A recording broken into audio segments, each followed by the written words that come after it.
My freshman year of college was one of the funnest years of my life, and some of my fondest memories are from that year. But it was also the scariest and strangest year to date. This is thanks to one story in particular, and there are actually a couple more that I might post some other time, that takes place over the entire school year. I still sometimes wonder how this really happened and I didn't end up a shut-in nut job, and it still freaks me out to this day. I've only talked about it once or twice since it happened 13 years ago. August 2001. Like most freshmen, I live in the dorms at a state party school. I opted out of the good school I got into. I guess I had a little bit of steam to blow off after graduating from a military college prep boarding school. Plus, after a sports injury, I didn't exactly have any specific plan for life that went past Saturday night, if you know what I mean. A good buddy from military school, Bill, went to the same college and lived a few floors below me in the same dorm. So, of course, we were getting the party started before my parents' exhaust fumes had even evaporated from that parking lot. For the most part, the first month or so of college was pretty much like that. It was normal. I went to most of my classes, I partied just about every night, and I chased girls around, and that was enough for the moment. But things began to change one night sometime in mid-September, and college for me would never be normal again. My dorm phone, it was a landline, only Zach Morris carried a cell phone in 2001, rings in the middle of the night. Hello? On the other end, I can only really describe the voice as the kind you picture when you think of a computer talking, kinda like the early model car GPSs. Hi Gary, how are you today? Not fully awake, I'm just confused at this point. Who is this? He repeats, Hi Gary, how are you today? It becomes clear I'm being messed with, so I hang up and chuckle. Stupid Bill, nice one, and I pass back out. I end up forgetting about the call for a few days, and I never mention it to Bill or anyone else. About a week later, I get another call around the same time of the night. Hi Gary, I am watching you. Nice, very cliche. Seriously, Bill, how are you not knee-deep in Everclear or a Tridelt at this hour? Enough already, my roommate is going to start to get pissed. I hang up. I casually confront my oh-so-clever amigo at breakfast the next morning, purposely not trying to bite too hard to give him a payoff that might have incentivized continued calls. At this point, I also wasn't 100% sure it was actually him and not another one of my douchebag friends, but he gives me a genuinely confused response. Well, whatever. So a couple days after the second call, I get home and see I had multiple messages on my answering machine. I barely knew that thing even worked. It's the computer voice guy again. My machine cut off the first 1 to 2 seconds of the message, which tells me it's a bot set to play the message upon answer. Hi Gary, I am watching you. Gary, I thought I asked you to answer my calls. Where might Gary be? On a Tuesday night?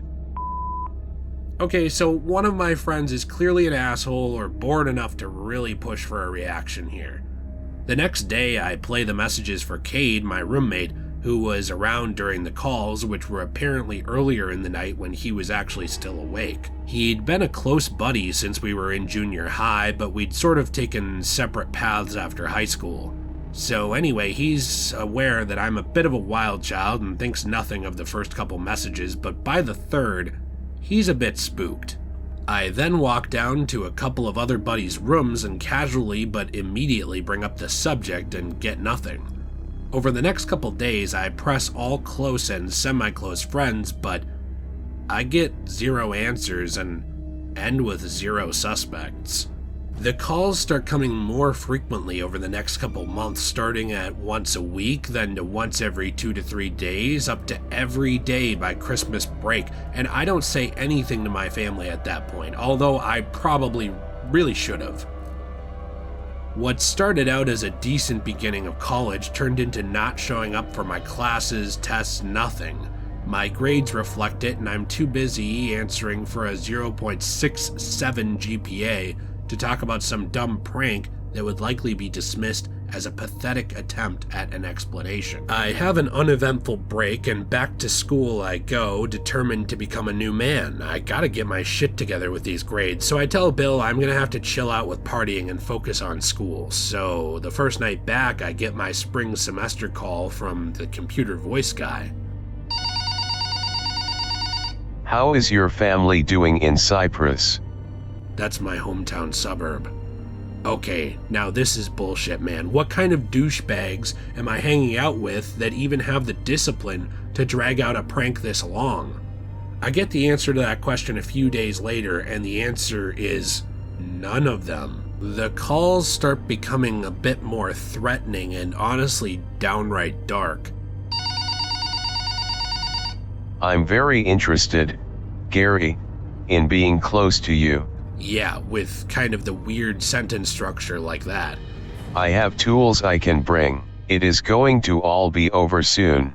One day I bring Bill and all my other buddies up to hear the messages. I never deleted a single one.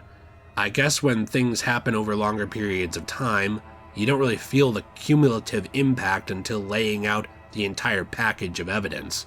But these guys are in shock at it. I guess I should mention that some of these calls got really specific in making sure to note specific details about my parents' address as well as the violence they're planning to do to me. Cut open your esophagus, Gary, with butter knife. And all sorts of other crap that is sort of blurred together through the hundreds upon hundreds of calls that I got just over the school year. A girlfriend of mine that I'd really liked in high school named Layla goes to a different school hundreds of miles away, and we've reconnected thanks to AIM and talked from time to time on the phone. But Computer Voice Guy mentioned a couple of times your friend, and made threats about this unspecified person from time to time, but your friend turned into your friend Layla. Layla and I are the only two people ever named in these calls, but it did get me wondering if this was a new lead to the source. Layla is clueless when I call her about it, which, great. I know that background was long to read, but you'll understand why I had to explain the situation when I tell you what happened next. One night, we're all partying and drinking at some hotel. I forgot to mention all that straight A crap went out the window as these events progressed. A different buddy of mine, Carl, has a big truck we'd all go everywhere in, but he'd passed out drunk at the hotel after pounding an entire bottle of whatever he drank. I'm not really drinking tonight and want to get back to my own bed, so I snatch Carl's keys to drive back to campus, thinking I'll drive back in the morning to get everyone. This was one of the few times I'd even driven that year, so I wasn't tip-top on my directions. I make an early turn and am somehow down a road I've never seen. I realized this pretty quick, but I figure I've got a general direction of campus pegged, so I can just continue down the wrong road until hitting some familiar highway I knew I'd eventually have to hit that's maybe close to the campus. I'm finding myself in open fields, still a paved road and everything, but aside from the road there was absolutely nothing, and it was completely black around 3 a.m. There's this really strange four-way stop I come upon. Strange because I'm probably the fourth person in a year to drive down that road. I guess it's unnecessary. Anyway, I trudge along, eventually get to the familiar highway, and I'm home free. But a few days later, the computer voice guy interrupts his usual depraved threatening to mention that specific four-way, the day and the time I was on it, which was around 3 a.m., and there wasn't a soul in sight. Hi, Gary. So now I realize the computer voice guy is obviously tracking my movements somehow. Note here, I later joined the military, worked in the intelligence community, and worked special operations and tracked bad guys around the world. To this day, I still can't figure out how this dude in particular knew I was in the middle of those fields on that date in the middle of the night, and I never mentioned it to anyone. Around March, this apparent rendezvous became the computer voice guy's focal point, and he'd make sure to let me know. The calls were coming in no fewer than 10 to 15 times every day at this point, seriously. The ringer was now off, out of courtesy to Cade, and I'd turned down the volume of the answering machine as his phone calls recorded, but I finally get the message I'd been waiting for. Keep in mind, I've now become somewhat famous at this university just because of the computer voice guy. People were constantly asking at my door and they wanted to hear these messages. Oh, a friend of my friend of whomever I know told me all about it. It was all people who wanted to hear about it at parties and wanted to hear about it in the dorms as well. Blah blah blah. For a split second it was cool because I'm pretty sure that I ended up getting a few dates indirectly from introductions conceived through the interest in the guy with the stalker, but don't judge me for that. Moving right along, the day, time, and location are set from the stalker. We will meet in front of Coleman Hall at midnight. Wednesday, 27th April, and we will take our friend's hip to the next level. I know what you are thinking, and yeah, throughout the year I'd considered the possibility that I was dealing with a female. Hell hath no fury like a woman scorned, I guess, and I was definitely that kind of dude when I was 18 to 19 years old. I was the kind who would get attracted to clinginess and anger, honestly. That said, I started to rule out the possibility of a female stalker for various reasons that a fellow ENFJ would understand. You can look that up if you don't know what I'm talking about. I can build profiles with a very high ratio of accuracy with available information, and this creep just didn't seem female to me. It didn't even feel like a peer of mine, and I was convinced I was dealing with some mid-to-30s male computer nerd that I'd come into contact with at some point in my life. I guess it doesn't really matter, because what I ended up finding out on Wednesday the 27th of April, which by the way was Layla's birthday, it proved I was wrong. Of course, everyone wants to be party of this juicy story, and there's a pretty ridiculous amount of testosterone floating around the dorm on game day. This was a real-life creepster and a legit horror story unfolding before everyone's very eyes, and groupthink will subvert caution if properly motivated. These guys are ready to defend me at this point. So while all these guys are getting hopped up on Mountain Dew, I stay home that afternoon wondering who the F was going to show up at midnight and what I was going to do. Of course I was going to go, but I've always been an athlete in good shape, wrestling, football, baseball teams, the whole 9 yards, but I'm still a 19-year-old male, good parents, grew up in a middle-class white suburb, and I had a pretty good life. In other words, I guess I can hold my own in a street fight, but this, whatever this is, it doesn't feel like a street fight or any other kind of fight I'd ever been in. This is a disturbed, violent, possibly grown-ass psychopath that has decided to dedicate almost a full year of his life to targeting and terrorizing me specifically. So yeah, I'm a little nervous at this point. My home team crowd steadily built up throughout the afternoon and evening, with probably close to 70 or 80 guys grouped up at our dorm's common area. We were connected to the female dorm at the first floor. They were smoking cigarettes and talking about beating the shit out of people and getting effed up and all kinds of other generic cliche crap you can imagine. Once the party hour approaches though, over half of the guys splinter off into various positions that probably included more traditional fun like beer pongs and sorority girls, of course. I'm left with about a 15 to 20 member group of people interested in defending me, and I had decided earlier that I was not going to allow these knuckleheads to shadow me. I could definitely use them though in case of an emergency. I didn't want to risk spooking this creepy stalker out of the meat, so I let them know they'll need to stay inside the doors of the common area while I walk out to the meeting spot. Coleman Hall was adjacent to our connected girls' dorm, and there were about maybe 300 paces outside to get to Coleman. The witching hour came, so I leave the crew to begin the longest couple hundred or so paces of my life. My boys behind me can see me through glass doors, but they wouldn't really be able to see much once I get to the Coleman Hall door.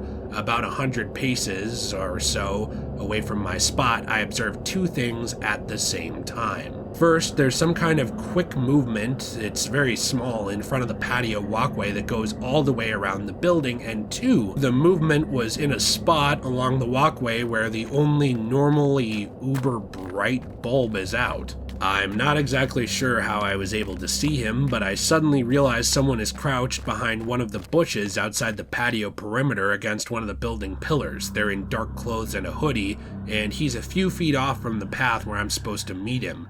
He's positioned to where I really should not have been able to see him, given the pillar blocking any shadow, plus the burnt out, and I later found out smashed, light.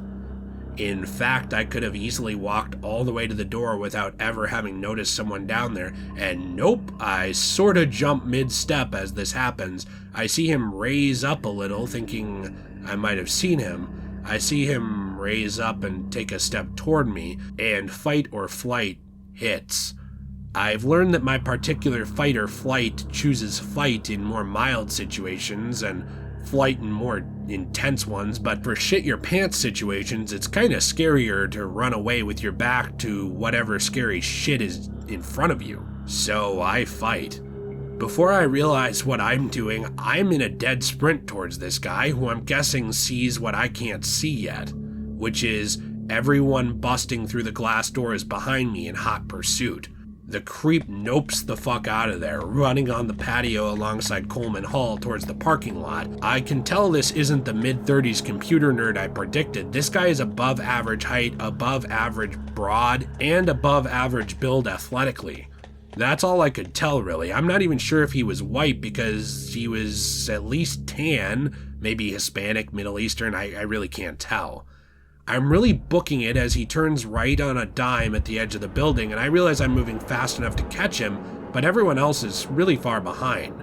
I also realize I'm moving so fast I won't be protected as I turn the corner of the building, and if he stops there, I'm toast. As I turn the corner, I see the van sitting alone in the parking lot in front of me. It's running and the brake lights flicker on then off, park into drive, and begins inching forward towards the exit. This guy is of course heading for the van, which for some reason sent this to a whole new level of fear in me. And this is it. This is really happening, and I'm gonna get murdered tonight. But I can't stop. Something keeps me moving forward, and I guess I'd come this far, dealt with this crazy bullshit for a year now. I'm completely unable to do anything other than try and ignore it in the past. I'm not exactly going places academically at this point, and my life doesn't have any purpose to it yet, and if I'm going to get killed, I will at least know that this crap will be over. Plus, I still have a chance to catch this madman before he gets away. If I could get close enough to dive tackle, I would still be on my own to deal with the creeper and his driver, and now I realize there's a third one that was manning the side sliding door. Awesome. I don't care how badass you are when you're a 19-year-old jock, your chances of taking down 3 grown men that are already violent criminals prepared to victimize you are about 1 in I'm not even gonna go there. My turn is wide and I slow due to being in a full-on sprint, but I lose my ground because of it. I'm probably 20 yards from the lot when he does a flying leap into the side of the van. There couldn't have been any rows of seats for a leap like that. Number 3 slams the sliding door shut and the van peels out of the parking lot. It bangs a right and is gone in an instant. The relief of not being kidnapped, bound and gagged in that van with 3 psychos who most likely had some very horrific plans for me is now just as strong as the dread of the fact that this is not over. I was speechless, and so was my platoon of guys as they catch up a minute later. A few of them caught up enough to witness the parking lot scene, but no one was talking. Testosterone has now been replaced with genuine and earnest concern, and they all just stood there with me, catching their breath and making sure I was okay. One guy asks if anyone got a plate number from the van, but not even I did. There was not enough light. We finally start walking back, and I'm reliving the scene as we retrace our steps. As we get closer to the original meeting spot, I see something that scares me more than anything else in this entire equation has up to this point. On the opposite side of the pillar where this creep was standing, there's a video camera on a stand pointed right at the spot I would have been in should I have not been able to notice him. And it's still recording.